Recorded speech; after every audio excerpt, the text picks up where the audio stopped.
આજે વિશ્વ ચકલી દિવસની ઉજવણી કરવામાં આવી છે, પરંતુ આજના સમયમાં ખડકાયેલા કોન્ક્રીટના જંગલો અબોલ પક્ષીઓના દુશ્મન બની રહ્યા છે। ત્યારે અબોલ પશુઓની વર્ષોથી સેવા કરતા માળનાથ ગ્રુપ દ્વારા આ વર્ષે પણ વિશ્વ ચકલી દિન નિમિત્તે શહીદ સ્મારક હલુરિયા ચોક ખાતે કુમારિકાઓના હસ્તે પક્ષીઓને પીવાના પાણીના કુંડાનું વિનામૂલ્યે વિતરણ કર્યું, જેમાં મોટી સંખ્યામાં લોકો કુંડા લેવા પહોંચ્યા। કાળઝાળ ગરમીનો સામનો કરવાનો સમય હવે આવી ગયો છે, ત્યારે લાંબા સમયથી ચકલી બચાવો સહિતના વિવિધ અબોલ પક્ષીઓના અભિયાનથી લોકોમાં જાગૃતિ આવી છે અને લોકો પોતાના ઘરે પક્ષીઓ માટે પાણીના કુંડાઓ મૂકી રહ્યા છે। આ તકે કુંડા વિતરણમાં માળનાથ ગ્રુપના હરિભાઈ શાહ, રાજુભાઈ ચૌહાણ સહિતના લોકો હાજર રહ્યા હતા।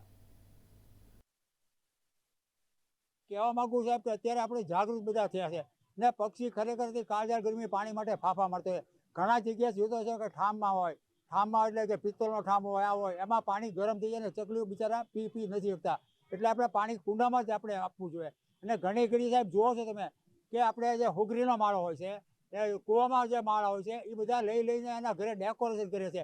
એટલે મારે 2 દી પહેલાં ઘણાને મારે બોલવાનું થયું, એટલે કહેવા માગું છું કે આ આપણે એને બનાવતા કેટલી વાર લાગતી હોય છે। આ હોગરીનો માળો છે, બીજા કૂવામાં હોય, એટલે આપણા માથે હાથ જોડીને કહો ને આપણે કહેવા માગું છું કે કુંડા આપણે મેકો એ જગ્યાએ પાણીના કુંડા મેકજો, માળા ગોઠવજો, માટીના હારા છે, લાકડાના હારા છે, પણ પૂંઠાના ન મેકજો। પૂંઠાના પવન આવે છે, ફૂટ થાય છે અને પક્ષીના બચ્ચા કેટલા પડે મરે છે।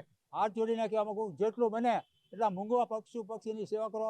આપણો જન્મદિન હોય તો આપણે જન્મદિનમાં આપણે ખરેખર કહેતા હોય છે કે હોટલ જ્યારે 2 પાછળ બગડે 2 ઘડી આપણી વાવા થાય, એ કરતાં આપણે વિચારો જન્મદિન ઉજવો તો અત્યારે મૂંગા પક્ષી હોય વાપરો, કુંડા છે, માળા છે, આ ચણ છે, કાંગ છે, ચોખા છે, બાજરો, તળેલું કોઈ વસ્તુ પક્ષીઓ ન ખવડાવો એટલે બીમારી વધી જાય છે।